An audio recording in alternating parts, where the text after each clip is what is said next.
Good morning, and welcome to another very late episode of the Liberty Dad podcast, a discussion on politics and culture. And hopefully, nobody saw me clicking on all the wrong buttons, getting the wrong videos queued up there. But if you did, just pretend like you didn't see it. At any rate, thank you so much. If you're tuning in live, I want to especially thank you for giving me your time so early. Today, maybe the day where I make everybody angry. Everybody. I'm not sure I'll have any friends after this, but that's okay because it needs to be done. We need to have a frank conversation in our community. And that's exactly what we're going to do. Now, let me tell you how this is going to happen. You've seen the show title, The Chase for Case Oliver. I'm going to make it. Yesterday, I put out a tweet and boy, did it stir up some people. Okay. So we're going to talk about that tweet. We're going to talk about the underlying principles behind that tweet. And then we're going to talk a little bit about Chase Oliver and why I think he can be defended, why I think it is appropriate to talk about him as the Libertarian candidate for president, the nominee, and why we don't need to run away from it and freak out. Okay. So we're going to go through a lot today. And I apologize for being so late. But I think it's going to be worth your time. If nothing more, I think I'm going to present to you a relatively convincing argument, even if ultimately you're not convinced. In other words, I think you're going to walk away and be like, all right, well, he made some fair points, but I still disagree. I think at a minimum, we're going to get that. Now, let me start with a few things right off the top, because, unfortunately, when you're having serious conversations, it feels like you just got to throw out the most obvious things first so that people they're willing to hear what you have to say after that. So let me just kind of get some things out of the way. Number one, and these are things that I've held to for a very long time now. Number one, no candidate is ever owed your vote. Ever. Never, never, ever. I chair the Libertarian Party here in Duval County. And when one of the candidates, we had 3 candidates running for city council last year, 2022, 2023.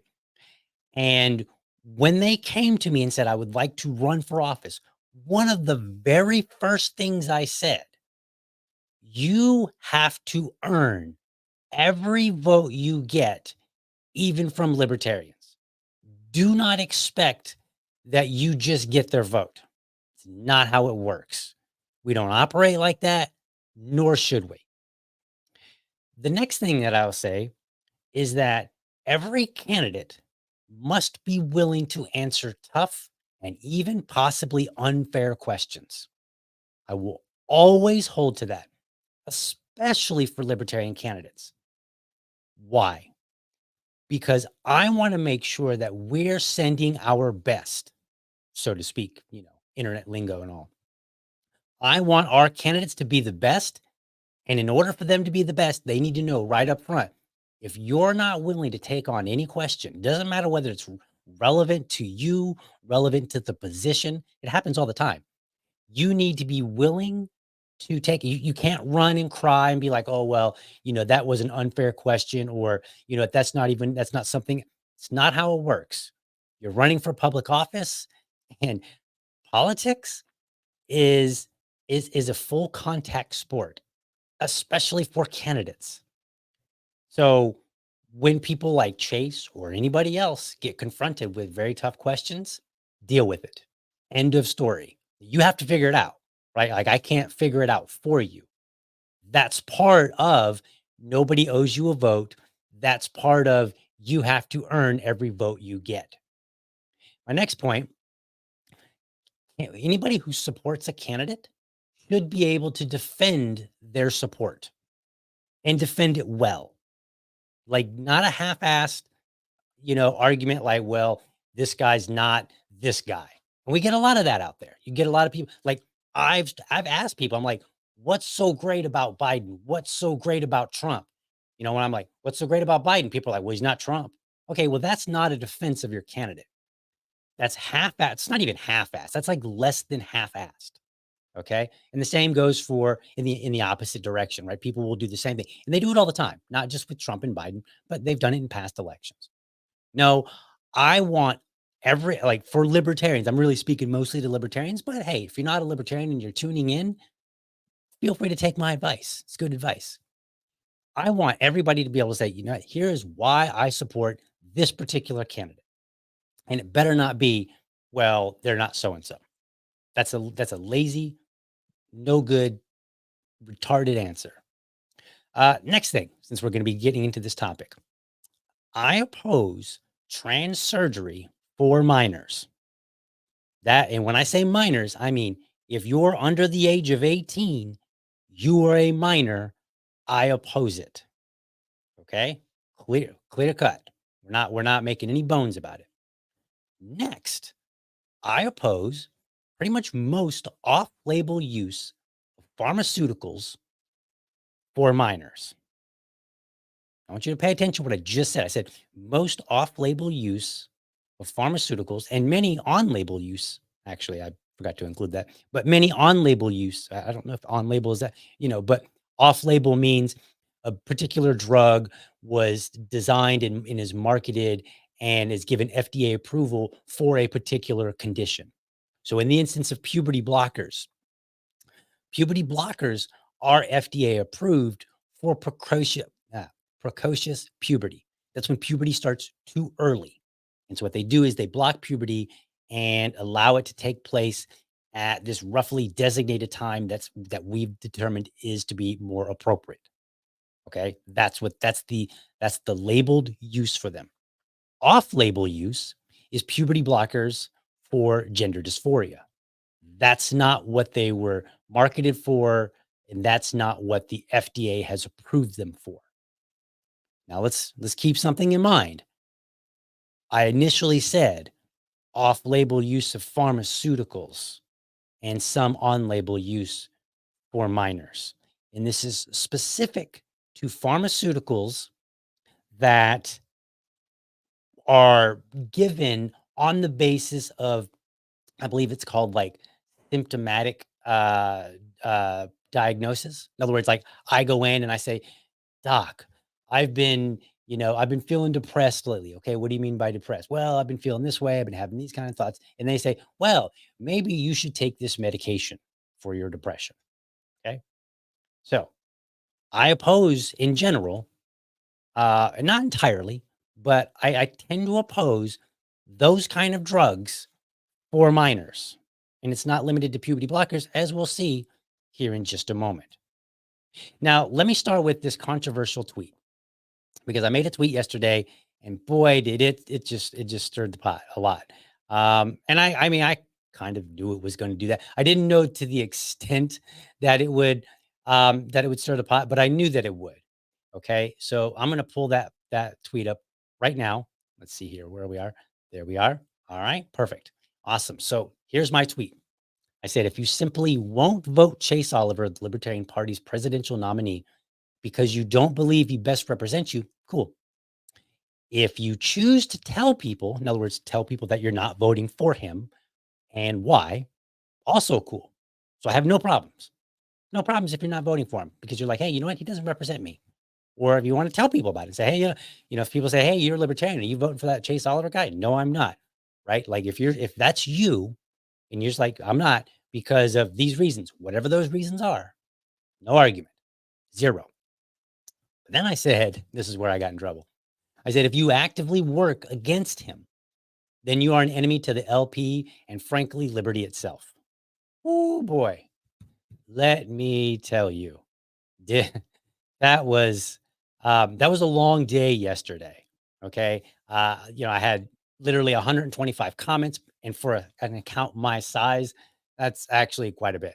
Like I don't generally get 125 comments that I've responded, 28, retweets and quote tweets. Like that's a fair amount for me, for the things that I normally post. So that tells you something that it really got. And most people that were commenting, like probably 95% of the people that were commenting were in disagreement. Some of them extreme disagreement. I mean, I got called groomer, I got called pedo, I've got called a lot of things. Like those are some of the more choice responses from people, if you will. Then I also had some other people that were like, "Hey, dude, look, I like you, and I tend to agree with you a lot, but I can't get on board with this. Like, that's not, that's not. No, no, no, we're not. I can't do this." And then I had some conversation with those folks, and that's great. And if you were one of those people that just simply disagreed and said, "Man, I don't know why you're going there." That's cool. I'm okay with that. I have no problem. Now, was my intent to be provocative? Yes. Was my intent do I mean that 100%? Kind of. I kind of do. And the reason, and we'll talk about it more, but the summarized version of why I kind of actually meant that is because when I look at the top 3 parties in the United States, the Republican Party, the Democrat Party, and the Libertarian Party, which is the 3rd largest party, cleared. I mean, not clearly, but period. When I look at those 3 and I look at their history of what they've said, what they've supported, I simply see the Republican and the Democrat parties giving me zero evidence that they care about anything more than power. They are about power, and occasionally we get a little liberty from them. It's kind of like when, if somebody were to take a bowl of cereal and put the cereal in there and then just pour a whole bunch of milk in there, and somebody might make a joke and say, "Man, would you like some milk, or would you like some cereal with your milk?" It feels that same way with the Republican and Democrat parties. Man, would you like, uh, you know, would you like a little bit of, am I going to say this right? Would you like a little bit of liberty with that tyranny, right? Or is it the other way around? But you get the point. The point being is that I get so little liberty from them and so much tyranny that I'm not convinced that they're of any value to me. But then when I look at the Libertarian Party and what we stand for, the things that we support, the things that we oppose, the arguments that we make, the people that we tend to support, overall, I look and I say, there is plenty of evidence that the Libertarian Party is the only party that uh that even if you're accounting for all their foolishness and all their mistakes and all the silly things that come out of the party, right? Retards undressing on national TV, all this crazy stuff that you can go back and look at, people with boots on their head. When you account for all of that and then you look at what we actually support and what the people in the party support, I look at it and I say, they are more geared toward liberty than anybody else, than any other party, period, hands down. So if you're working against the party, what does that mean? That means, and if you're working against their candidates, what does that mean? That means you're an enemy to the LP. You're an enemy to liberty.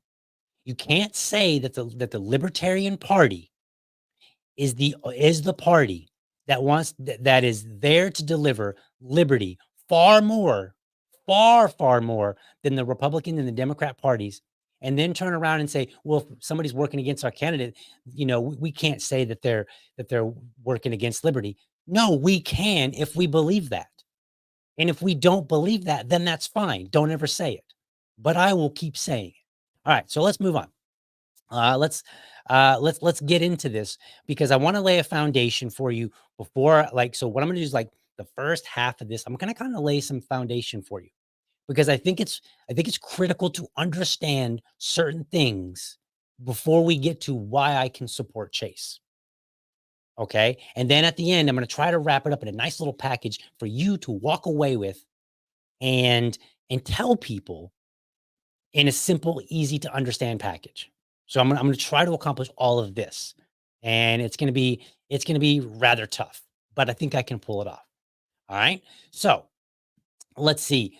I have long argued the biggest problem is that libertarians are kneecapped when presented with messages that they dislike or disagree with. And you can search my Twitter history. I'm going to show it to you actually, but you can search it and you can see that I've been talking about this for years. The reality is, you don't always get to work with your preferred message.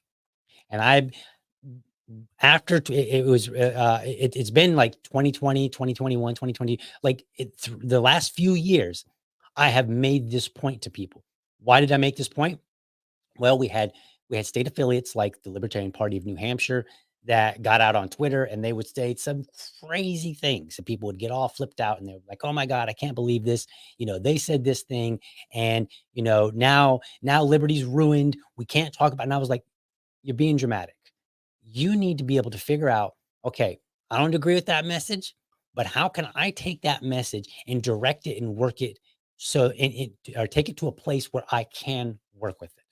Okay.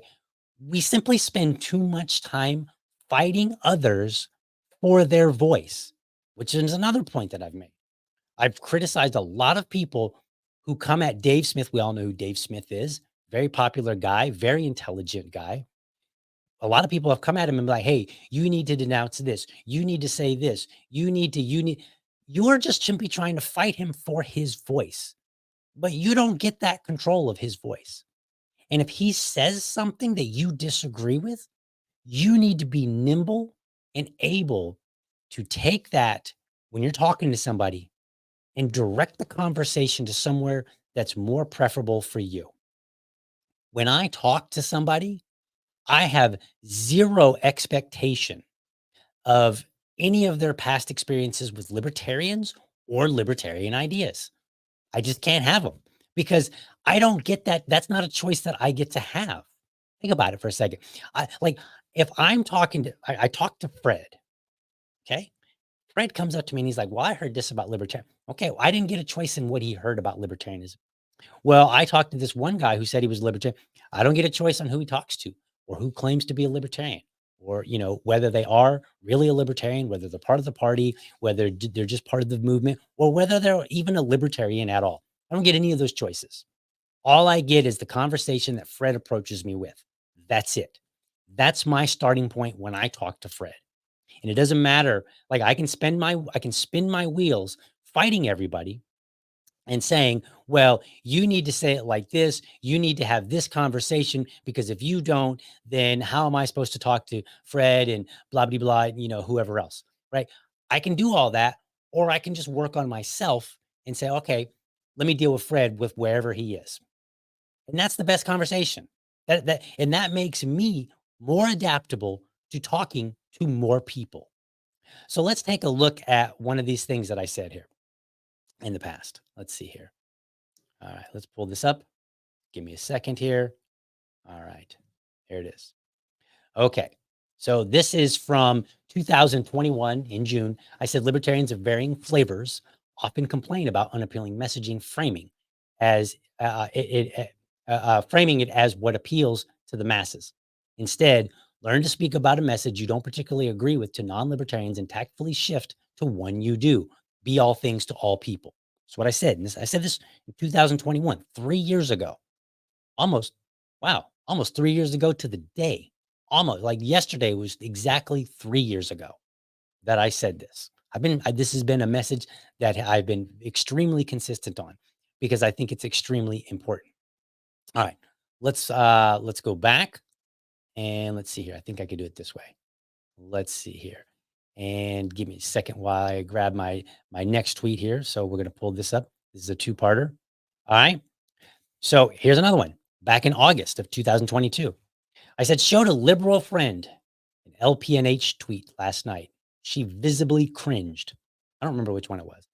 I explained our party was vociferously anti-war because of the loss to innocent life. Oh, yes. Then John McCain's role, Megan's support, and her own horrid ideas. My friend nodded, not in approval, but in understanding. So this was about the tweet where Libertarian Party of New Hampshire tweeted out a picture of Megan McCain crying and said something like "Happy Birthday" or Father's Day or something. I don't know, but they basically were making fun of her crying over her dad, John McCain's casket, and a lot of people were very horrified by this. And so I was like, "Okay, well, can I talk to one of my friends about this and at least explain some of the rationale behind it?" And I did. Okay. Then I went on to say, "It was an unsavory tweet I would have preferred not made. Rather than run from it or denounce my own party, I found a way to use it for understanding. Actually, I initiated the conversation. If you cannot handle ugly truth, how will you handle pretty lies about you or the LP?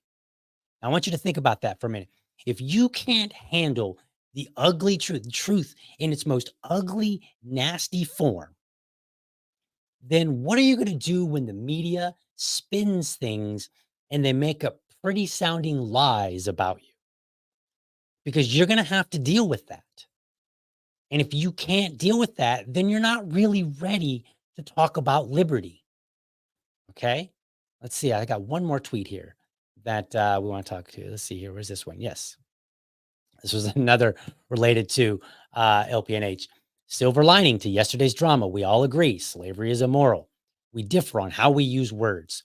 I'm not a fan of provocative messaging, but I've learned to use what comes my way.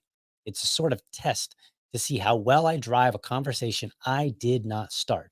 However, before anyone gets ego over messaging, specifically those supporting provocative tweets, ask yourself if you were any more prepared to drive conversations you didn't start. Chances are you can handle one of these two tweets, but not the other. If so, it's time to level up. So here's the tweet. So this is where Libertarian Party of New Hampshire said Nina Turner picking crops should be free. Okay. Very provocative. So if you're a more left-leaning libertarian, you're probably freaking out just seeing it right now and going, "Oh my God, I can't believe you even put that up on the screen. Why would you do that, DL? You're trying to make an argument about supporting Chase, and this is what you would include in your podcast." Absolutely. Because the point here is that you need to be able to deal with this. Because guess what? I didn't get a choice when Libertarian Party of New Hampshire said this. I didn't get a choice. But when my friend comes to talk to me about it, I may have to deal with it. So I need to be ready. But on the other hand, if you're a more right-leaning libertarian, I said whatever. If you're a more right-leaning libertarian, then this one probably triggered you. It's not enough to be passively not racist. We must be actively anti-racist. And a lot of you flipped out over that. And I said, well, you don't get a chance. Yeah, I mean, you don't get a choice on what Joe Jorgensen says. So you have to deal with it. And you could spin your wheels, whatever team you're on. You could spin your wheels saying Joe Jorgensen shouldn't have said this. LPNH shouldn't have said this. Chase Oliver shouldn't have said this. Shouldn't have this policy. But at the end of the day, you have to deal with it. And I'm arguing that I have long said denouncing my peers is not the answer. That is not how we win. And I refuse to accept any other solution other than I need to level up and be able to deal with either one of those or anything else that comes my way. So I just wanted to kind of lay this foundation and say, like, I've already been there. And the team now that's mad at me, well, you once upon a time weren't mad at me when the shoe was on. No, how do I want to say it? When I was dealing with the team that was opposing you. If the LP is split between, like, say, the Mises Caucus and non-Mises Caucus factions, once upon a time, I said the same thing now to the MC as I once said. I'm saying now the same thing to them as I once said to their critics.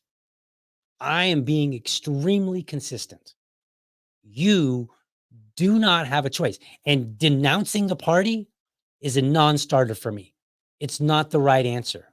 Because while you denounce the party today, then you later have to go build it back up and explain to people why all of a sudden maybe the party is better. And then if the party switches hands yet again, then you have to explain, okay, well, why is it bad now? You see how this works? In 2022, the Mises Caucus took over the party. Now, a lot of people flipped out and they were like, "Oh my God, the party's full of racists, blah, blah, blah." And I made an entire podcast, showing that's not true. The party's just fine. Are there some rabble rousers? Are there some people in here that maybe could use to deliver the message? Could use some lessons on delivering the message better, in my opinion? Absolutely. But there were before that. And there are now that the party is mostly MC, but not quite as taken over. Because in DC, we basically now have a majority Mises Caucus on the board, but not in entirety. And we have a presidential nominee and a vice presidential nominee who were definitely not their picks. So that's what I have to work with. And I can spend my time denouncing the party and then what? Am I gonna go and turn around and say the Republican Party and the Democrat Party are now all of a sudden good when this entire time I've been talking about how terrible they are and how virtually every ill that I complain about is from their hands. So, what is the message that we're actually sending to people when we just rush to denounce each other? And it doesn't matter which team you're on. If you're denouncing people, you're undercutting the only party that can lay claim to wanting to promote true liberty. And when this is not even a purity test, we'll get to that in a minute. It's not a purity test, but don't worry, I'll get to that. All right. So let's get into some of the nitty gritty. I'm gonna say it straight up. Gender affirming healthcare is part of the culture war. Period. You may not like it, but it is. So let me make some definitions here. When I talk about gender affirming healthcare, I'm defining that as prescribing pharmaceuticals, the use of surgery, or mental health services, like, going to a psychologist, sitting on their couch and saying, "Hey, I feel like I'm in the wrong body," or, my whatever the case is, right? Any of those is what I would consider to qualify when I'm defining the term gender affirming healthcare. So when I say that, that's what I'm talking about. Now, the culture war, I define this. You might remember my episode number 161, The Culture War and Libertarians in It. There, I define the culture war as a political conflict between groups where each one seeks to use government and institutions to impose their values, beliefs, and practices. Okay. That's what is happening right now. People are right now fighting, and they're fighting. It's more than just pharmaceuticals and surgery, right? Those are the big ones. Those are the things that tend to be kind of at the top of the list. But it's also mental health, how we view the whole trans issue, whether or not it's applicable to kids. Should kids be given any kind of a consideration? Like, should we say, okay, well, if a 17-year-old comes to you and says, my pronouns are such and such, should you abide by them?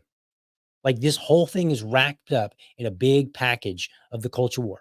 Now, there are some elements where it's beyond the culture war, but ultimately, the foundation of it is the culture war. Now, I gave three-part on how to deal prescription on how to deal with the culture war. Number one, I said we have to learn to ignore some things. So some things maybe we ignore. Now, in this particular case, I wouldn't ignore too many things. Right. But there are some elements of the culture where, talking about trad wives, I generally try to ignore most of that stuff because most of it is just online garbage and nobody really cares. Okay. So some of that, so there are things that you can just simply ignore that tend to fall within the scope of some sort of culture war where people are trying to use government institutions to impose their values and beliefs.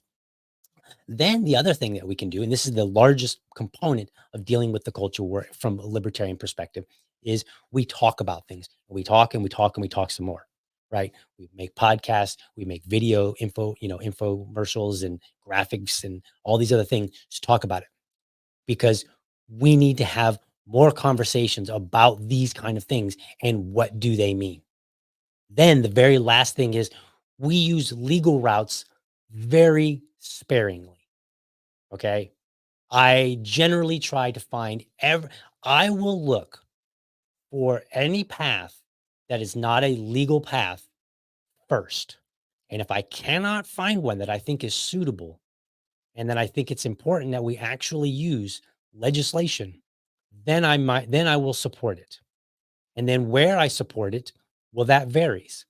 As a rule of thumb, most things should not be at the federal level. So if you're talking about Congress should do this, dealing with any culture war element, I'm going to tell you no, that's not the appropriate place for legislation if it's necessary. It would be at the state level and maybe even lower than that, depending on the situation. But at a minimum, the state level. Now, why would I call this a culture war? like let's kind of flesh this out just a little bit. Um, Beyond the fact that it's composed of multiple things, right? We've got everything from pronouns to surgery, and they're kind of all wrapped up and they're intertwined together. But also, in recent years, the whole gender thing has become itself a very hot topic when it wasn't once before. That's one. Number two, a lot of people are really misinformed about what the data actually says. And then number three, which I alluded to earlier, people aren't discussing larger issues with pharmaceuticals or medical care, pharmaceuticals and or medical care. Okay? So let's look at some data because in order to have a firm understanding of where we are and where we need to go, we kind of need to understand some data. So I've went and I've dug it up. So let's take a look here. All right, let's see. Oh, we got a whole bunch of stuff. There we are. All right. So this first graphic, this is the diagnosis for gender dysphoria in patients ages 6 to 17. And it covers 2017 to 2021. Now we can see that in 2021, we had a bit of an explosion. It was relatively consistent, slowly increasing from 2017 to 2020. If you just happen to be listening and you're not looking at the screen at the moment, in 2017, we had 15,172 diagnoses of gender dysphoria for patients ages 6 to 17. And that almost tripled by 2021, where it was 42,167. However, it was a slow increase from 2017 to 2020. Now, that's a lot. Okay.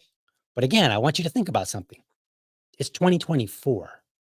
We weren't talking about gender dysphoria and mutilation and all these nice, clever buzzwords 2017 to 2020. I mean, we were a little bit, but not nearly like we are now. Not even close. All right, so let's take a look at the next one.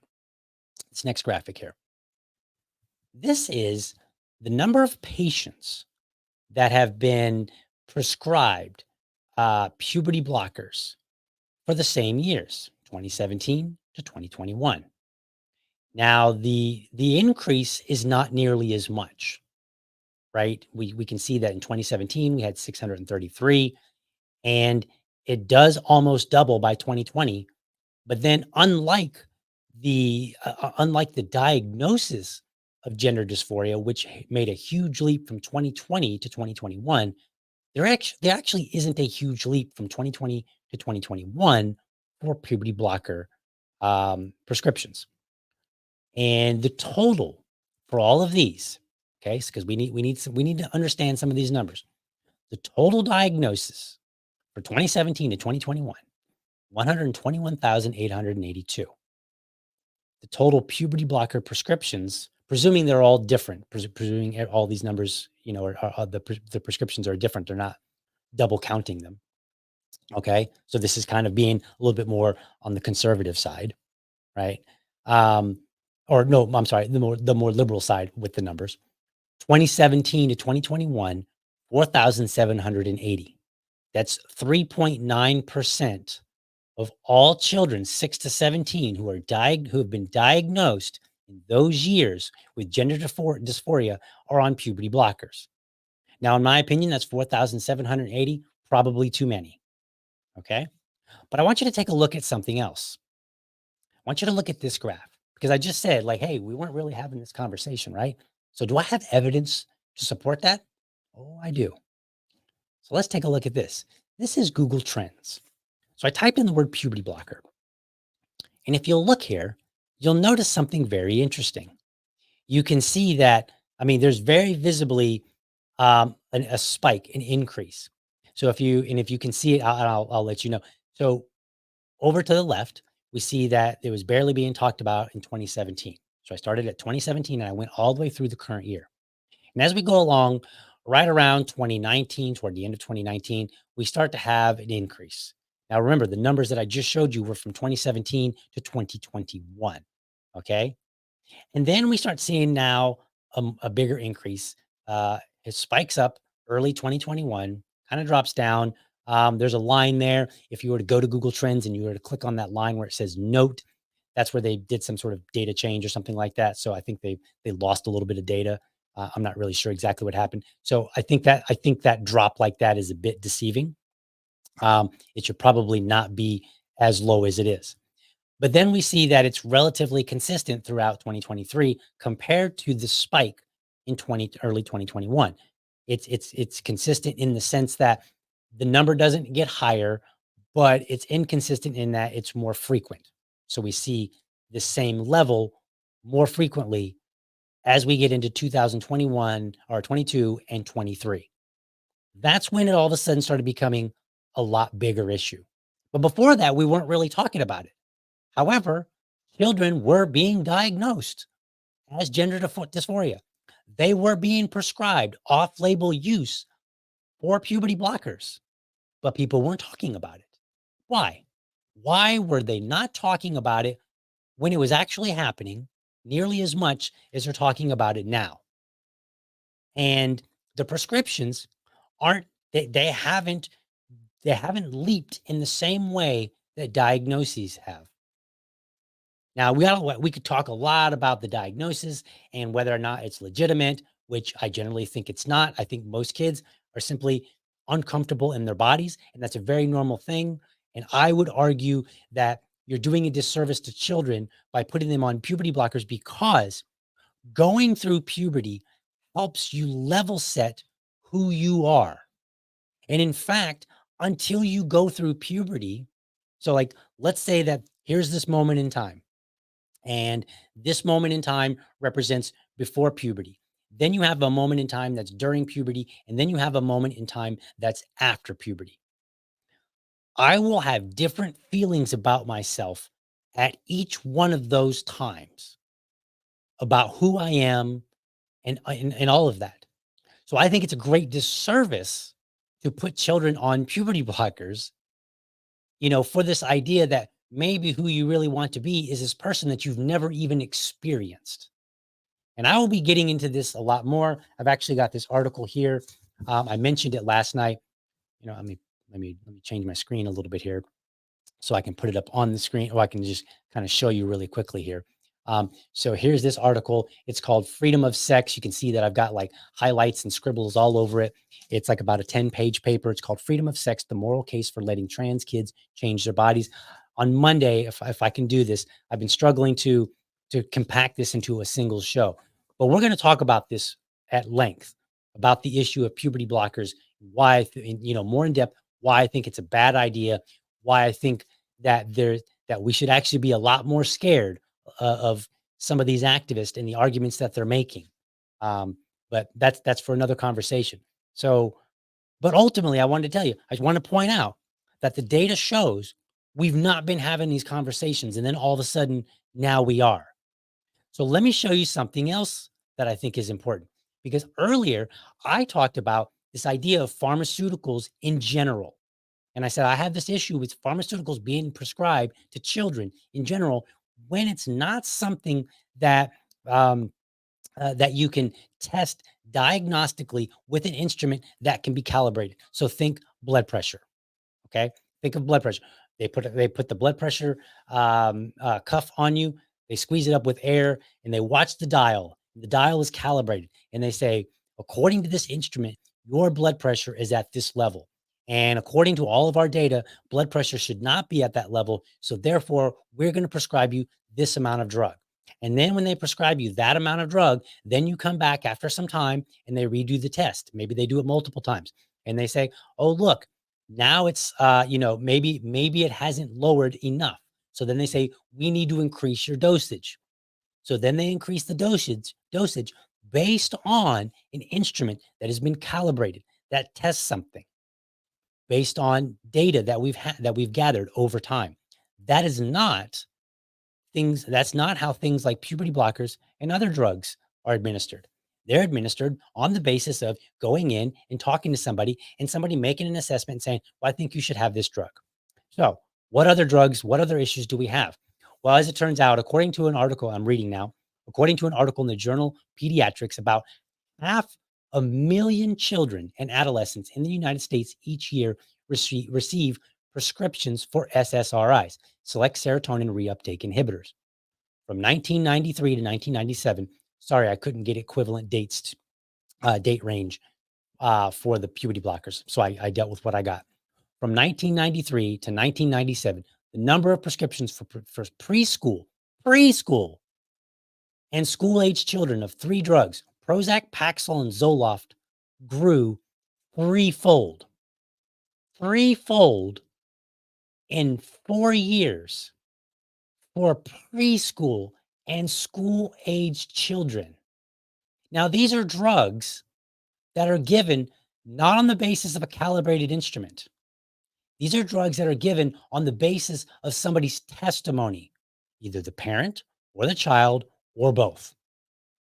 This phenomenon isn't limited to the United States. A Toronto-based child psychiatrist tells WebMD. So let's look at the next. Let's continue on here. There we are. In Canada, just under 2% of the pediatric population is prescribed antidepressants. Sounds small, but it's actually quite large, and the rate of prescribing psychotropic medications has risen dramatically over the last 10 years, even though the rates of depression have not. I want you to think about that. They have prescribed more medications dramatically, despite depression actually not increasing. So, in other words, reading again, the rate of prescribing has gone up much more quickly than the prevalence rate of the disorder. So, we have to ask why, says Marshall Kornblum, MD, Associate Professor in the Department of Psychiatry in the University of Toronto. Kornblum tells WebMD that aggressive marketing by drug companies, that's interesting, including direct-to-consumer advertising banned for prescription drugs in Canada, but not in the US, may account in part for the explosion in sales of antidepressants for kids. But for doctors who prescribe them, the relative safety of newer generation of antidepressants like SSRIs compared with older antidepressants known as tricyclic agents was a big selling point. Okay, what am I saying here? I'm telling you, we have a bigger problem than simply puberty blockers. And this problem has existed since the 90s. The 90s. But we're not done. We got more. Much more, right? Maybe not much more. Here's another article. Study shows nearly 300% increase in ADHD medication errors. Experts call for patient and caregiver education and for development of improved child-resistant medication dispensing and tracking systems. This comes from September of 2023, so barely 6 months ago. Attention deficit hyperactivity disorder, ADHD, is among the most common pediatric neurodevelopment disorders. In 2019, nearly 10% of United States children had a diagnosis of ADHD. Approximately 3.3 million children, or roughly 5 out of every 100 children in the US, are currently prescribed medication for ADHD.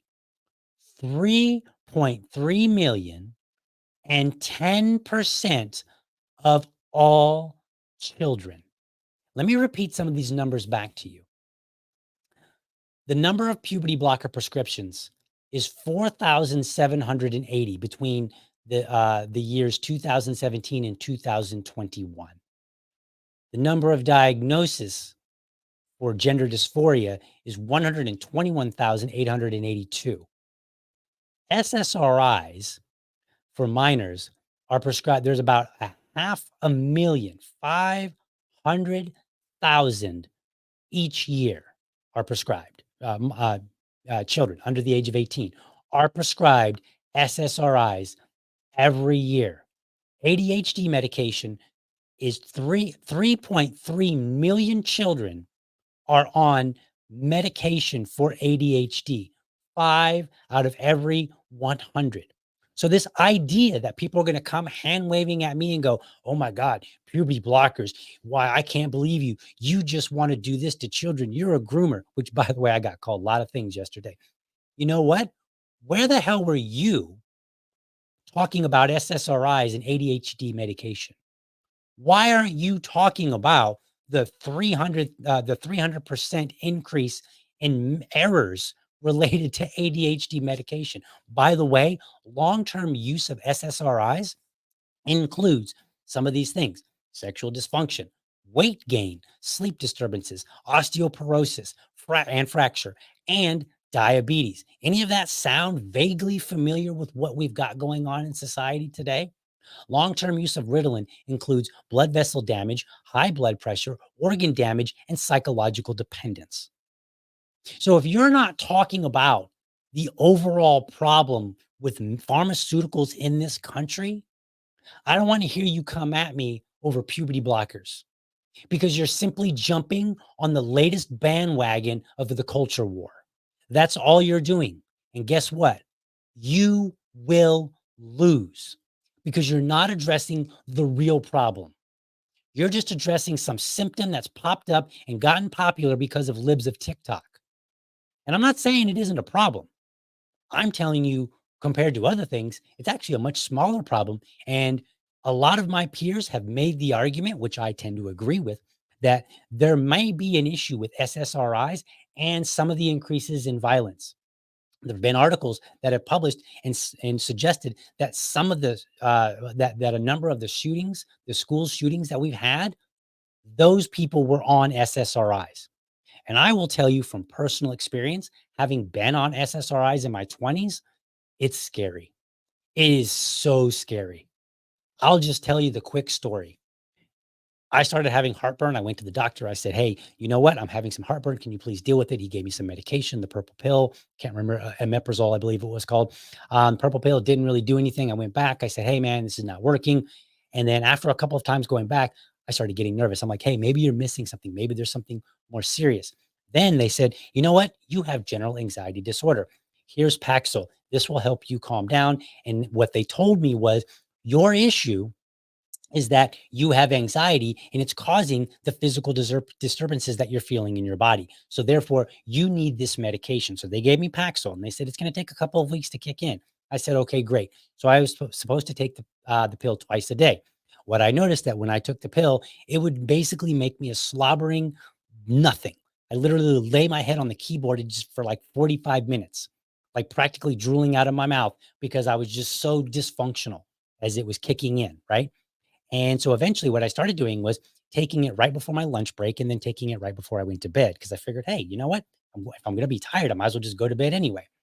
So after a couple of weeks, it wasn't really doing the trick. Still having heartburn issues. So what did I do? I jumped off of the SSRIs. Whatever anxiety I was having then, before then, skyrocketed. It went bananas. Okay. I had some of the weirdest thoughts that freaked me out. I won't even tell people about the thoughts that I had today. They scared me that bad. And so I went to the doctor and I'm like, I am losing my mind. I'm a basket case now. They said, okay, that one didn't work. You really shouldn't have jumped off of it. But here's Cymbalta. Remember that one? Cymbalta, depression hurts. Cymbalta can help. So they gave me Cymbalta. I took Cymbalta, leveled me out.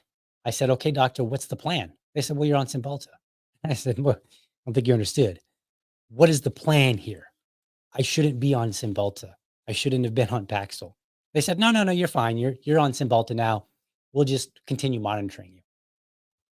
That was no plan at all. So here's what I did. I was like, because I was like, I don't want to take this. Like these drugs scare me, but I had to get myself leveled out. So then what I did, I said, well, I was supposed to take one pill of Cymbalta every single day. And they told me it would take about 2 weeks for it to really kick in. So what I did, I took one pill a day for 2 weeks. Then what I did, or once I got situated, then what I did, I skipped a day. I skipped one day or every other day. So I would take one, skip a day, take one, skip a day, take one, skip a day. I did that for 2 weeks. Then what I did was I would take one, skip 2 days. And then I would continue that for 2 weeks. And then I would skip 3 days. And then I would skip 4 days. And eventually I was like skipping like 5 or maybe 6 days. And here's the fun thing. About the time, so when I first, like, say, when I was skipping one day at a time, when I took that medication, let's say I took it on Monday, and then I would skip Tuesday. On Wednesday, about the time, like somewhere within hours of the time that I should take my next pill, I started feeling the wonkiness in my head, and it's really hard to describe, but it was definitely a weird wonkiness feeling in my head. And so then I knew, like, I couldn't even go more than about a day without it. And so then I would go 2 days, right after I kinda got myself situated for being able to go to not take it for a whole day. I got myself situated for not taking it 2 days, and then 3 days, and 4 days, and so on and forth. And then eventually I got to the point where I said, "All right, we're done taking this." And I refuse to ever take that medication again. I've also been on ADHD medication, and that medication, not gonna go into all the story, but let's say I didn't have a good experience with that either, okay? Now, why am I telling you this? I was in my 20s and I was prescribed SSRIs, which practically took me out. And it was scary. So I can't imagine what it would be like to be a teenager and being prescribed some of these medications. So I have been against these medications. I have been against medicating people for things that are based on description and not something that is that's tested by a calibrated machine. I have been against this for a very long time. And if you think that just because you're jumping on the puberty blocker bandwagon, that you're somehow now clued in to the pharmaceutical racket, let me tell you something. You've been fooled since the Sackler family in the 70s, 80s, 90s, somewhere around there. The Sackler family, if you go look it up, go read about the, if you don't know about the Sackler family, go look up. They were responsible for our opioid crisis. They were the ones who created clever ways of marketing drugs and convincing our doctors that these drugs were needed. They were the ones that did this. And we still use some of those things today. So I tell you all this because I think the problem is much greater than puberty blockers. And if you don't understand that, you're not really in a position to fight it. And you're only going to make the situation worse because you're not informed enough to really fight the actual problem. So my question is, why is it only now we want to talk about puberty blockers? And why aren't we talking about other medications more widely prescribed to our children with equally concerning potential side effects? Well, the answer to that is that people took the culture war bait. You took it hook, line, and sinker. Any medication given to a child or any person for that matter, where the criteria and dosage is not dependent on calibrated instruments such as a blood pressure cuff, should be questioned. And the point here is that gender dysphoria appears to be part real issue. I'm not denying that, but also part moral panic because, at least by looking at the numbers, people are panicking over something that's a lesser problem than one that already exists and has existed for decades. So don't come at me as if you know everything because you can spout off a couple bits of information about gender dysphoria and whatever nonsense, no, you're playing in the culture war game and you're going to lose. Why? Because you've been losing for the same reason, because you're focusing on one element of a larger problem and you're not addressing the larger problem. That's why you're going to lose. Now, all that said, let's get to Chase because I wanted to lay a little foundation. Number one, Chase opposes surgical transition for minors. End of story. I've seen a lot of people that I know promoting this idea like he supports mutilation. He doesn't. And if you're saying that, you're being dishonest and you are being an enemy of liberty because if you can't fight for liberty honestly, then what are you? You're an enemy because you have to take things, you have to make up lies to fight. And those lies will eventually get exposed. And then everything that you've tried to accomplish will crumble. You cannot fight these kind of things on the basis of mistruth. We have to have the facts on our side. And if I'm correct, which I am, the Republican and Democratic Party, they're not going to be doing it. So the only hope the American people have, in terms of political parties at least, is the Libertarian Party. So if you're a member of the party, if you're in some way supporting the party or participating in the party or with it or assisting it, you have a duty to speak with accuracy because we cannot afford our positions and our work to be undone because you built it on things that aren't true. So, Chase, he has said it multiple times in, verbally and in print. He opposes surgical transition for minors. So there's no conversation to be had there. So he doesn't support mutilation of minors. Now, he might support mutilation of people, but come on, we all do. Because I don't hear people complaining about cosmetic surgery, which has butchered people. There are plenty of videos out on the internet of people getting butchered trying to have cosmetic surgery, or at least looking butchered because, good Lord, I don't know what they were trying to accomplish. All right. What he does support is families and doctors making a decision without government interference. Now, that's a bit of a passive stance. I'll acknowledge that. Um, but when we look at similar issues, we see that people already support this very same thing. You have been supporting. This is why I brought up SSRIs, and this is why I brought up ADHD medication, because nobody's stomping their feet and saying, hey, you know what? Maybe that's a bad idea. Maybe we shouldn't be giving these kind of drugs that are prescribed under these circumstances to children. Maybe we should reevaluate the institutions that might be causing us to think they need this medication.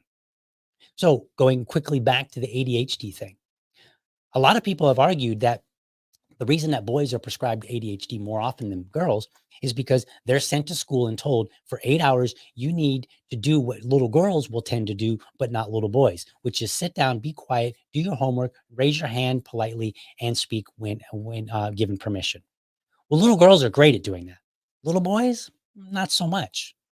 But we put them in this institution and then go, wow, they're not performing well. Maybe we need to drug them. Maybe 10% of all the kids out there need to be drugged. So we did, and people have supported it. People have supported this idea that, hey, if you're a family and you go to your doctor and the doctor says, you're right. Your son does seem like he has some inattention issues. So how about we give him this medication and he'll do much better in school. And then the parent comes back and they go, wow, doc, my son is doing all his schoolwork now.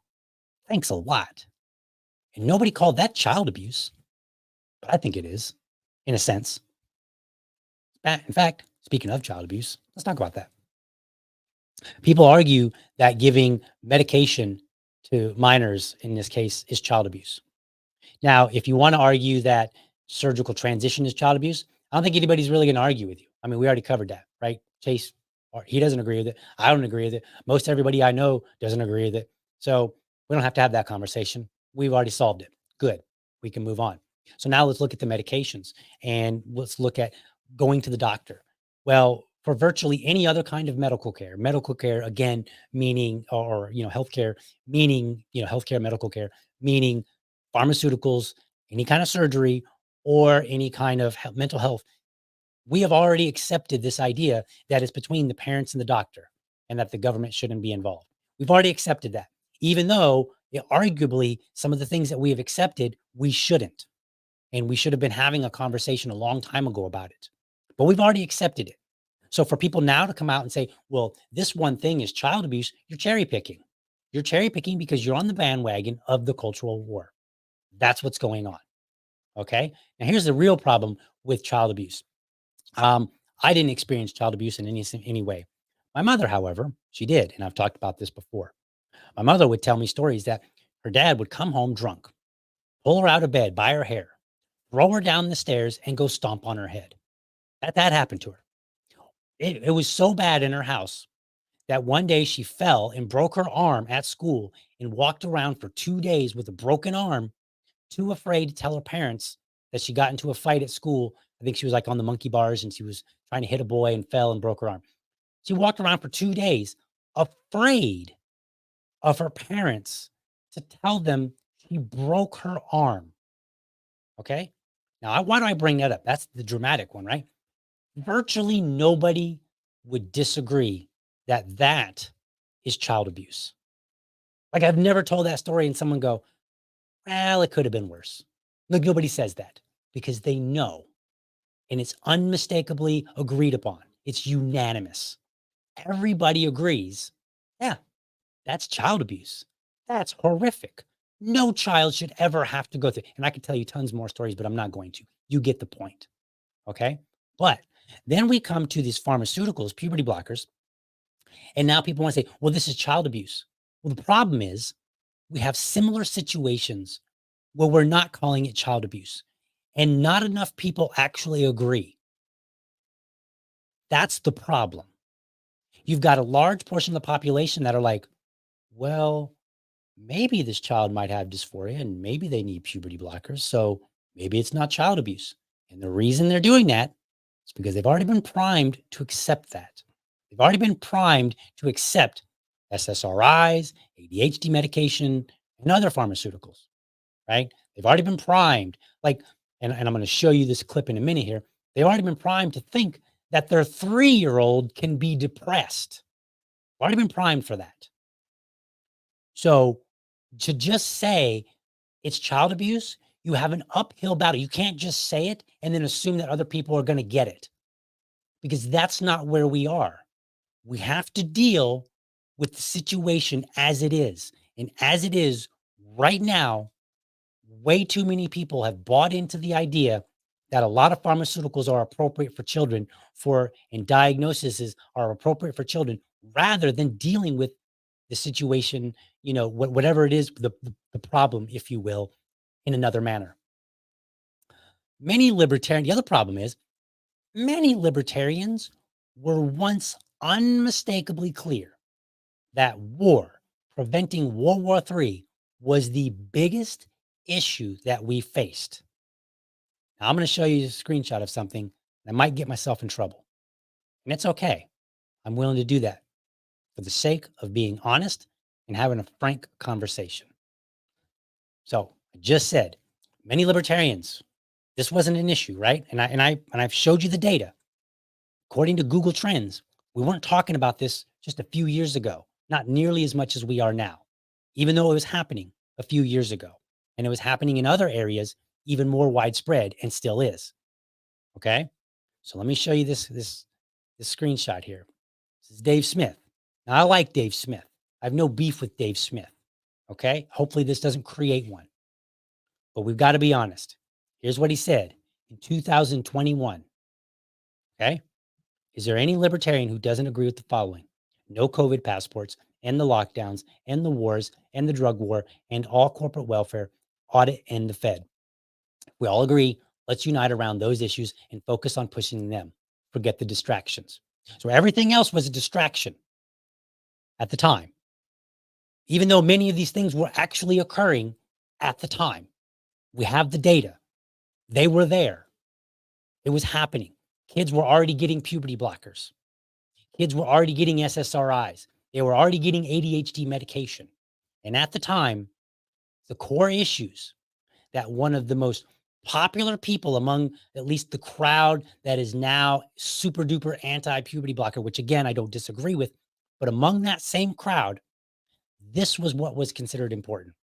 COVID passports, lockdowns, ending the wars, ending the drug war, corporate welfare, and the Federal Reserve. Nothing about children whatsoever. Nothing about medication, nothing about child abuse, nothing. And I'm not going to go as far to say that Dave would consider those necessarily distractions or that he considered them unimportant at the time. What I'm saying is that when it came time to put together a list of what was the most important thing that we should all be getting around, this was the list, not puberty blockers, not gender dysphoria. So why is this list not the same today? Now, you might be able to say, okay, maybe COVID passports, but I'm not so sure about that. I mean, it's not in the news nearly as much, but I don't think it's gone away. I think it's silently there. Lockdowns, I mean, we're always kind of talking about lockdown. We're having a conversation now about it. The people that engaged in the lockdowns are now coming out and they're like, okay, well, I kind of got it wrong, but This is why I didn't really understand, you know, so on and so forth. So we're still talking about it.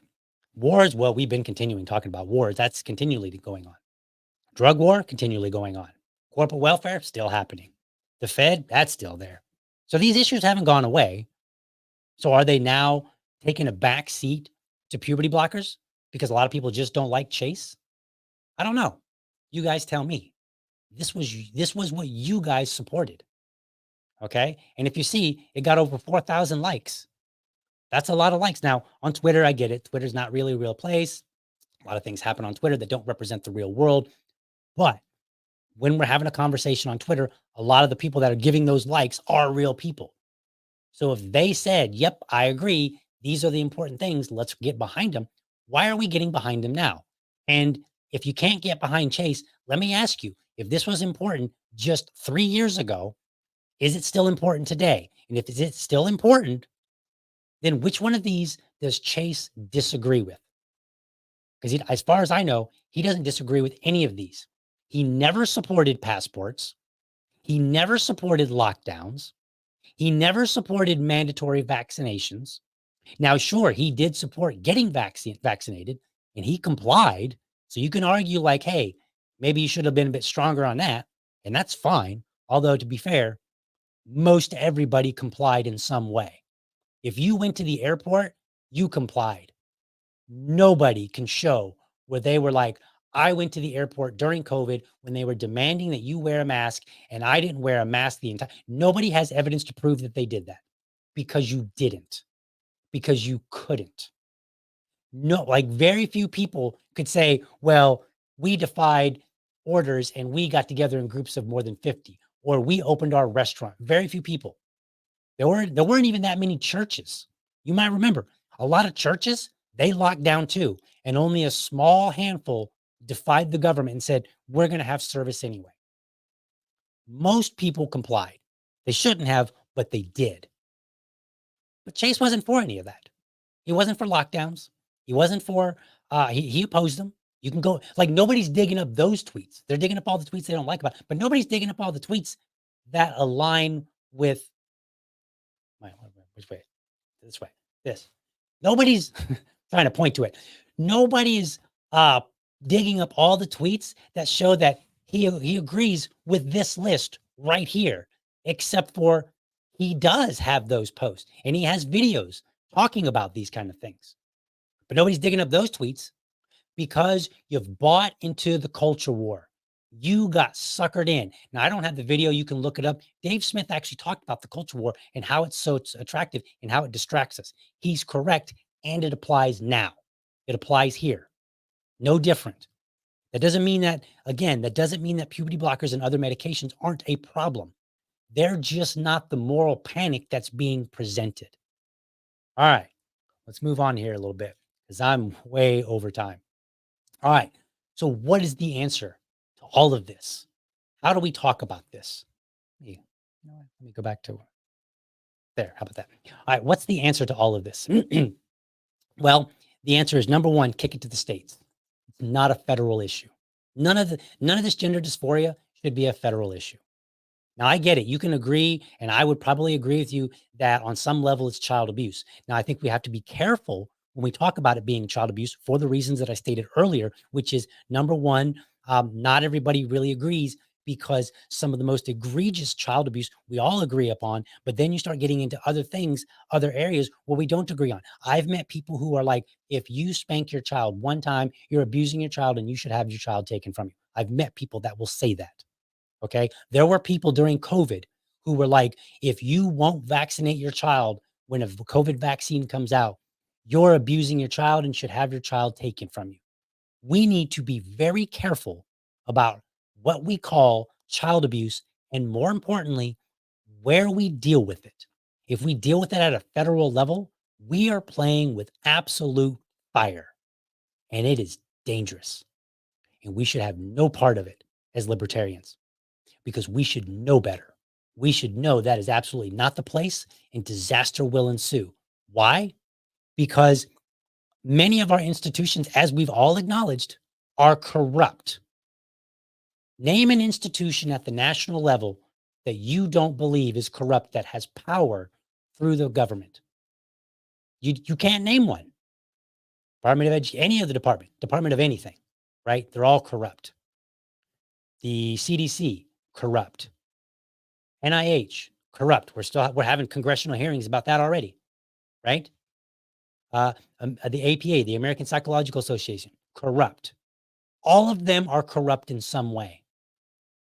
We can't afford to give any power at the federal level because we do not control or have the proper influence or any of the national institutions that are in proximity to power at the federal level and that are influencing federal level decisions. So it is not a federal issue, nor should it be. I got in an argument the other day with the redhead over this, and I was like, the redheaded libertarian, and I was like, look, it's not a federal issue. And people got mad and they were like, oh, dude, you're just a groomer. No, I'm being wise. I understand the dangers of putting this kind of power in at the federal level. It's just a fact. Too many institutions are compromised. If you're a libertarian, there's no way in the world that you would say anything other than national institutions are compromised. All right. What about abolishing the Department of Education? That's another issue so we kick it to the states. Okay. Then we abolish the Department of Education. Here's what I'm going to say. No entity is more responsible for damage to our children than the Department of Education. No single entity, in my opinion. Okay. Let me show you something here really quickly, because I think this is important for us to see. I dug up a lot of stuff. Okay. Where are we here? There we go. This is a memo from the Department of Education from 2016. Okay. The United States Department of Education. Now it's 42 pages. I'm not going to read it all to you. I'm just going to read you enough to give you the point. Okay. United States Department of Education, Office for Civil Rights, July 26, 2016. I write this letter to clarify and provide guidance on the federal obligations of school districts that receive federal financial assistance from the U.S. Department of Education to students with attention deficit hyperactivity disorder under Section 504 of the Rehabilitation Act of 1973 and the department's implementing regulations. This federal law prohibits discrimination on the basis of disability and requires school districts to provide an equal educational opportunity to students with disabilities. Because the Americans with Disabilities Amendments Act clarified the broad scope and definition of the term disability, more students with ADHD are clearly entitled to the protections under Section 504. Our institutions are absolutely corrupt. The reason I brought up ADHD is because this stuff is embedded. It's embedded more than just a few institutions that we don't like. It's embedded in our Department of Education. And as I just read to you, it's embedded in laws, the Americans with Disabilities Act Amendments Act, the Rehabilitation Act of 1973. Our laws, it's all through it. So you cannot legislate your way out of it at the federal level. Your only option is to kick it to the states and to abolish the Department of Education. Those are the two biggest things that we could do. And we haven't even talked about the issue of education. Like we haven't even got to that part yet. That's a whole nother couple podcast episodes. The other thing that we need to do, and this is why I'm bringing up all this information, libertarians need to have a serious conversation about mental health in this country and the treatment for it. Now, while Chase may personally support the use of pharmaceuticals, I would assert that it actually differs from many of those who oppose it but support pharmaceuticals like SSRIs and ADHD, because he wants to end the Department of Education, and he means it when he says it. We're going to touch upon that in just a second. And so the idea that he may support using pharmaceuticals because he's kind of bought into this pharmaceutical charade that we've been having for decades that covers many more drugs than puberty blockers, even though he may support the use of drugs, he wants to end the Department of Education, which we just saw, that's just one document. There's plenty more. We just saw they have participated in the perpetuation of this. Okay.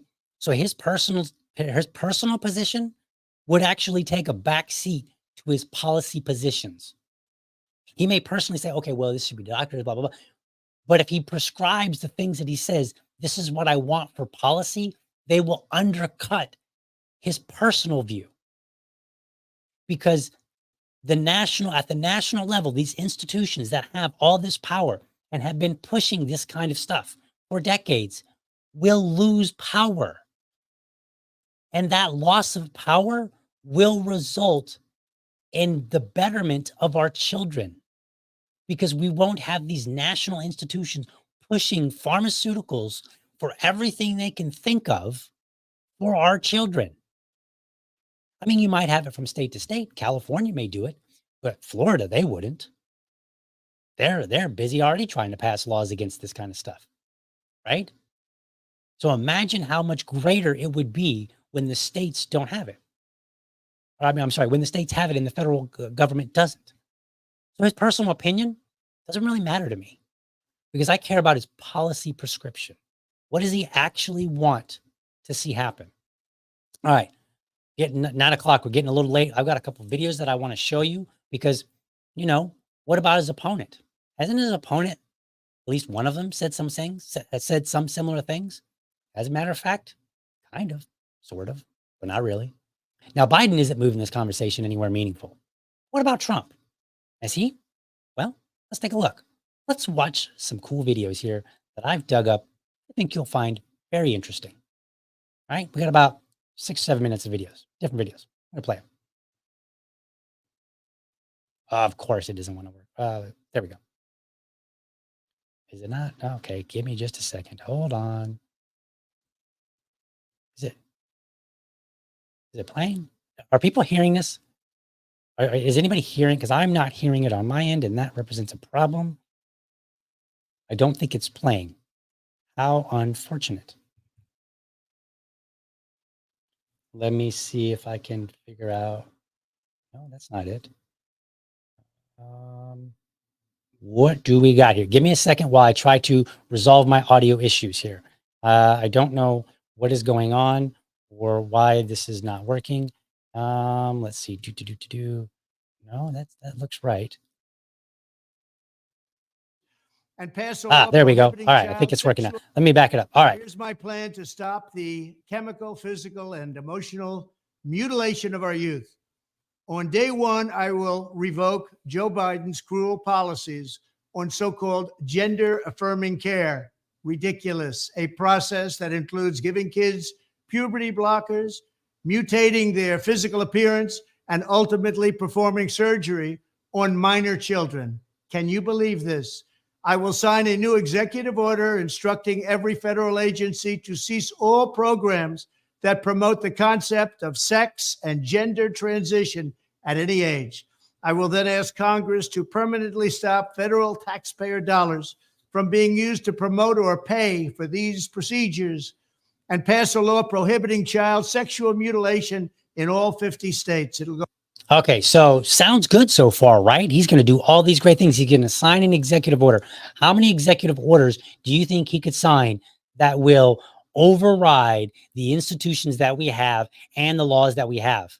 Well, we're going to get to that, because the Affordable Care Act, as it turns out, he's not going to be able to sign an executive order to override the Affordable Care Act, which has kind of already played a role in this. But let's continue listening, because it totally sounds good. Very quickly, I will declare that any hospital or healthcare provider that participates in the chemical or physical mutilation of minor youth will no longer meet federal health and safety standards for Medicaid and Medicare, and will be terminated from the program immediately. Furthermore, I will support the creation of a private right of action for victims to sue doctors who have unforgivably performed these procedures on minor children. The Department of Justice will investigate Big Pharma and the big hospital networks to determine whether they have deliberately covered up horrific long-term side effects of sex transitions in order to get rich.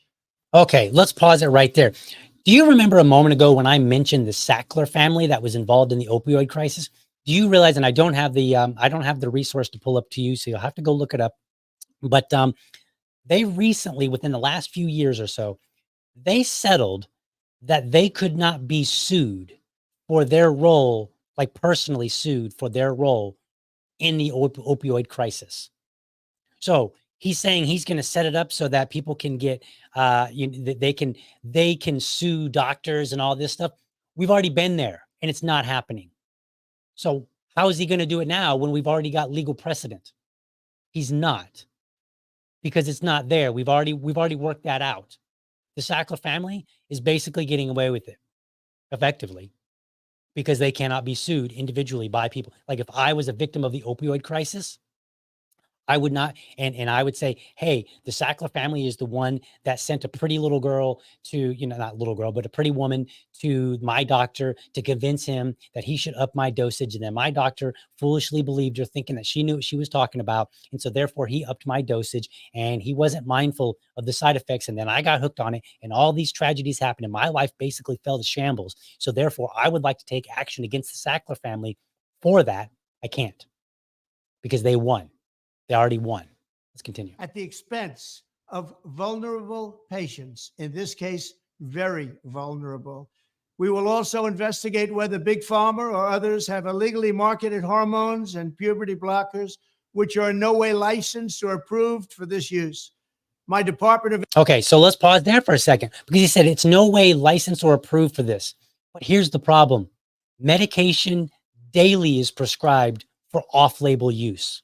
Like, we literally have the term off-label use, and doctors can prescribe it right now. So think about this for a moment. You don't like puberty blockers, and you say, well, hey, if doctors prescribe this, off-label, well, then they're the bad guy. Okay, well, what does that make them for every other drug that the same doctors have prescribed for patients that were also off-label?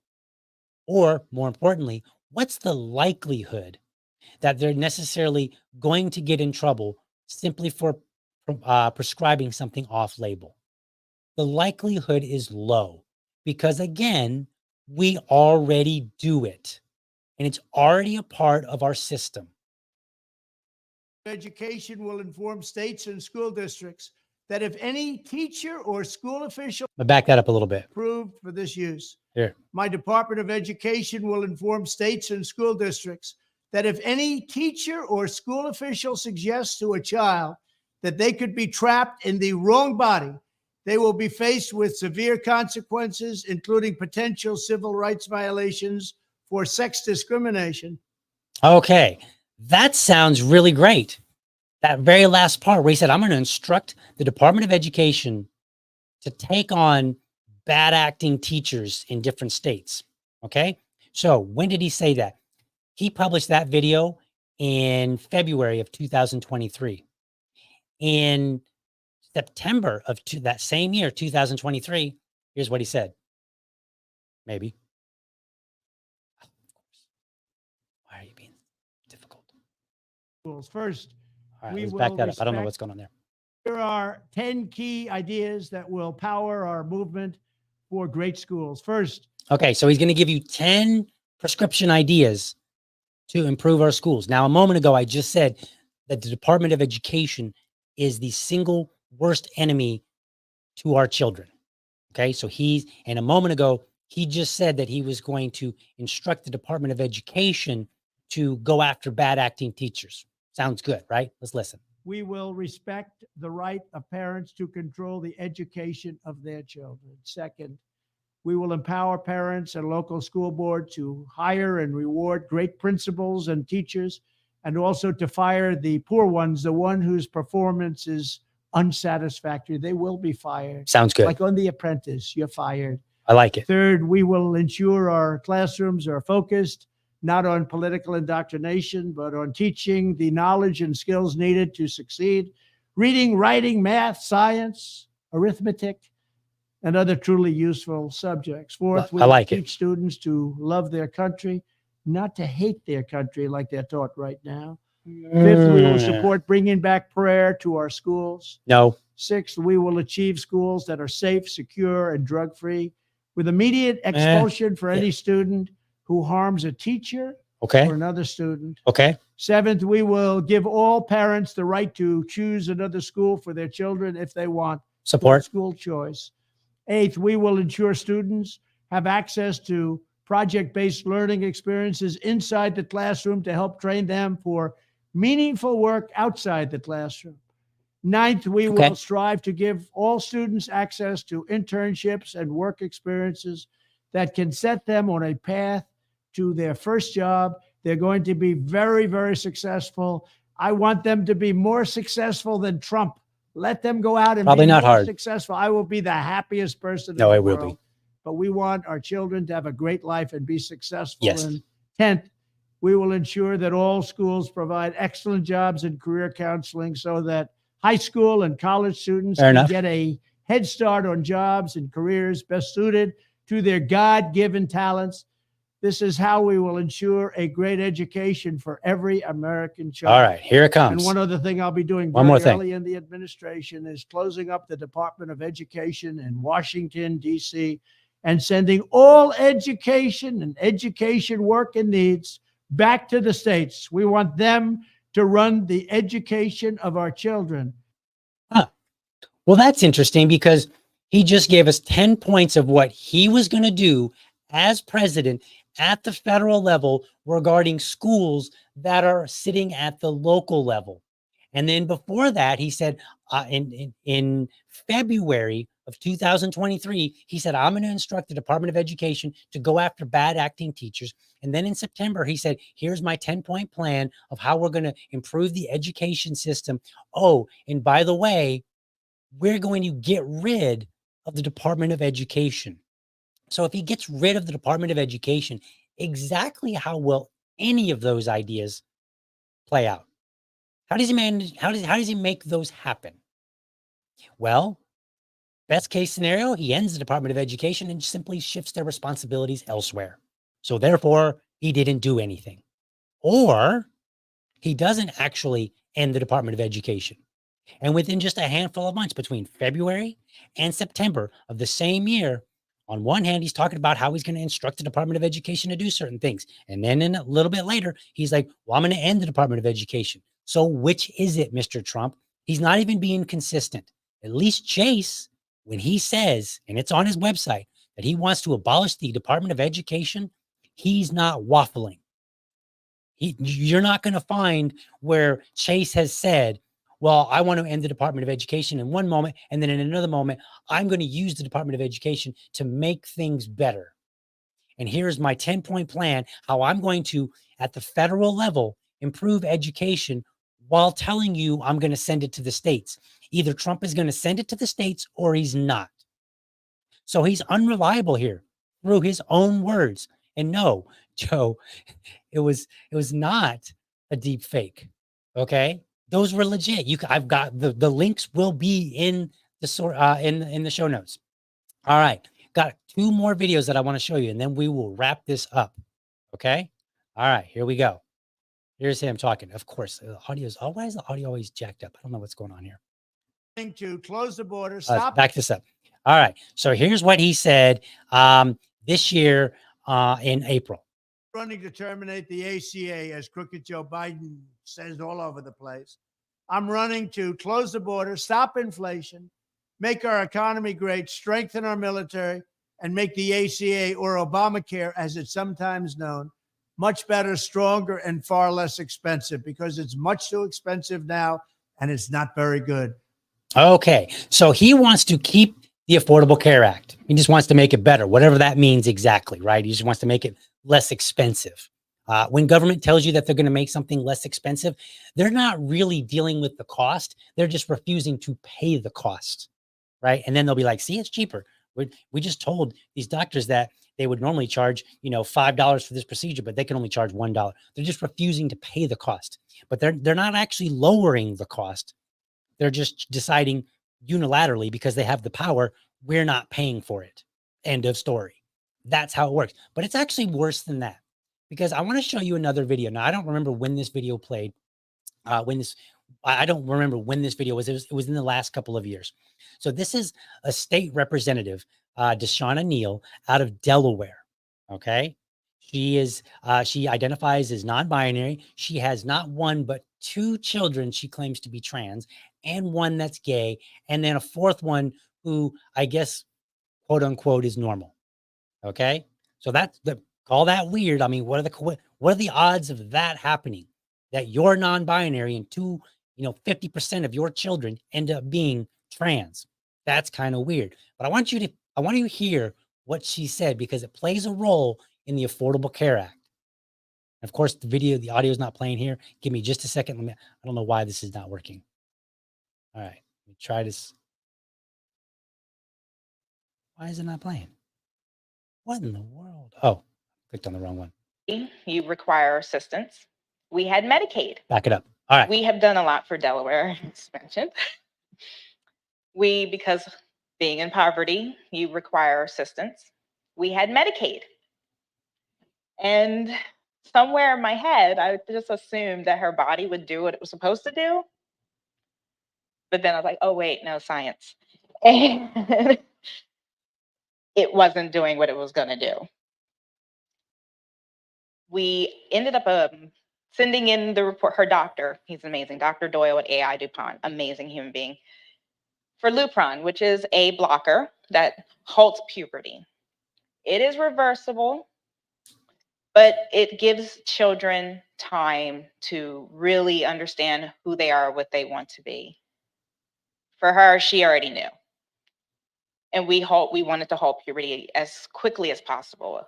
Now, I want to tell you, in another video, I don't think she says it here. In another video, she talks about how her child was diagnosed as depressed at the age of 3. Okay. And there's some issues with that from her own testimony, but we're not going to get into it. But I just want you to know. Let's continue. And Medicaid said no. In fact, they said no 5 times. And so then the accidental advocate / really scary mama bear came out, and I wrote a very lovely letter about how denying my child was in violation of the Affordable Care Act, Section 1557. I'm sorry, what?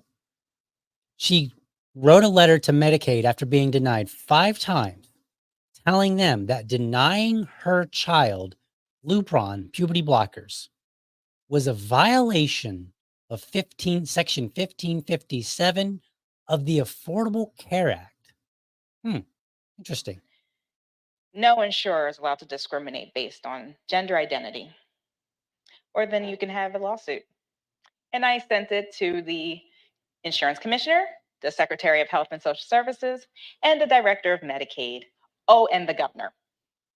Needless to say, 8 months later, my daughter became the first transgender minor to get Medicaid to cover transition, and they had to change their entire policy.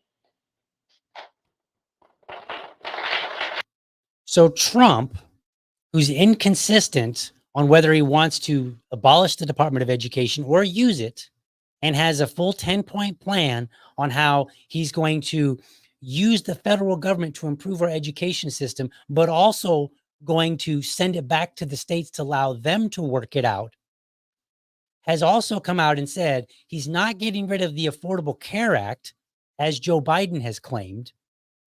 The Affordable Care Act, which we just saw, was used to force Medicaid to provide puberty blockers to this woman's child. I'm telling you, Trump isn't it.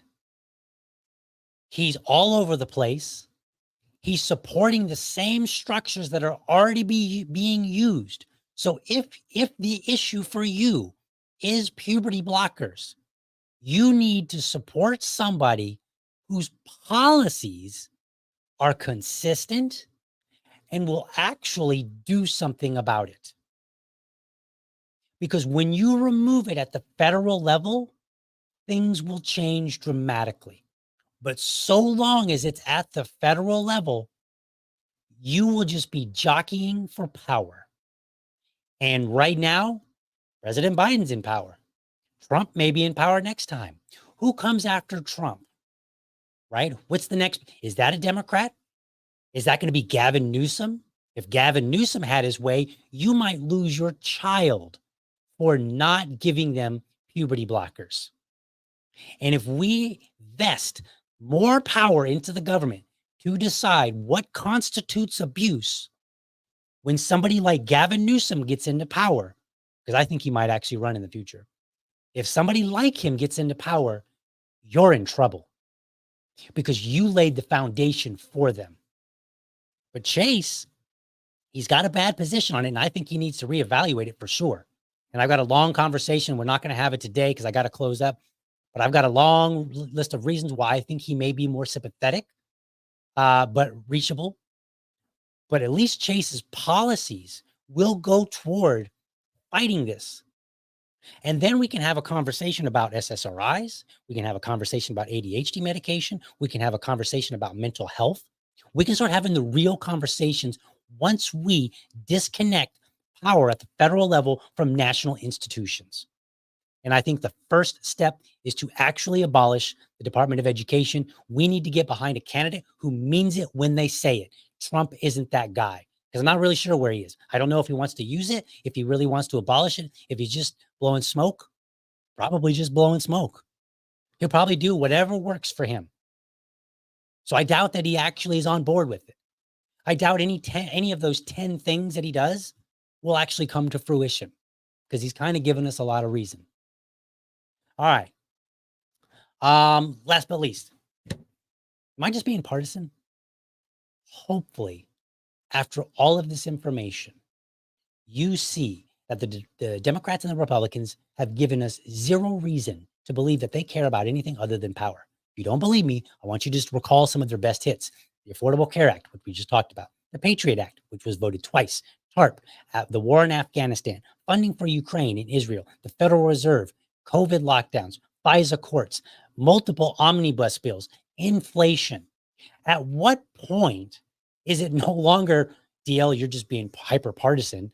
And when is it actually, you know what? Those two parties have been involved in the worst things that we've been talking about. This isn't even a matter of purity. They are so bad, we're not even close to a purity conversation. This is not purity. This is liberty. And if you're opposing Chase, even for his faults, you are opposing liberty because you're supporting the same two parties that have given us issue after issue, failure after failure, problem after problem for longer than I've lived. Is my tweet originally, because several people accused me of being Fauci-esque, like I am science. No. Fauci declared he was science. I didn't make any such declaration. I never said I'm liberty. In fact, what I'm doing is I'm comparing the record of the three largest political parties against each. I'm comparing the three largest political parties against their own records. And as I just pointed out, the short list, the records of the other two are abysmal. They're awful. They've given us nothing but failure. In the LP, while we haven't had any wins, I want you to think about who we claim that we tend to support. Amash, Massey, Ron Paul, so on and so forth, right? Those guys have opposed many of the things that I've just named. Okay? But there's like 3 or 4 of them. In the middle of how many Republicans and Democrats over the last 20, 30, 40, 50 years? How many? They are anomalies. We're lucky to have them. We're also lucky to have a party, the Libertarian Party, who means it when we say we're anti-war. We want to abolish the Fed. We want to stop. We want to never again have COVID lockdowns. We want to get rid of FISA courts. We no longer want omnibus bills. We want to get rid of the Patriot Act. We want to dismantle the Affordable Care Act. TARP should have never happened. These things, that's who we are at our core. That's why I say, if you're fighting against our candidate, you are literally fighting against liberty. Yes, our candidate has problems and he needs to do some work on it. But even considering those faults, he's far better. He would deliver us far more liberty than the other two based on a very, very long history. All right, folks, I'm way overdue. I got to get going. Thank you so much for watching. I hope you found this episode informative and inspiring. Be sure to catch me Monday through Friday, 7 a.m. Eastern, for an informed discussion on politics and culture. make sure that you're subscribed to my YouTube channel, or if you prefer my Rumble channel, you can go to youtube.libertydad.com or you can go to rumble.libertydad.com. While you're there, please do me a favor. Throw me in a comment. Let me know how I'm doing. I apologize that I didn't read any of the comments today on that I've received, but I am very, very late and I do have to go. But I do appreciate all the comments that I get, and I definitely will be reading them here shortly. Last but not least, I want you to remember, if you're a champion of liberty, your business is people, your product is liberty. Have a great week. Catch you next time. But for now, I'm out.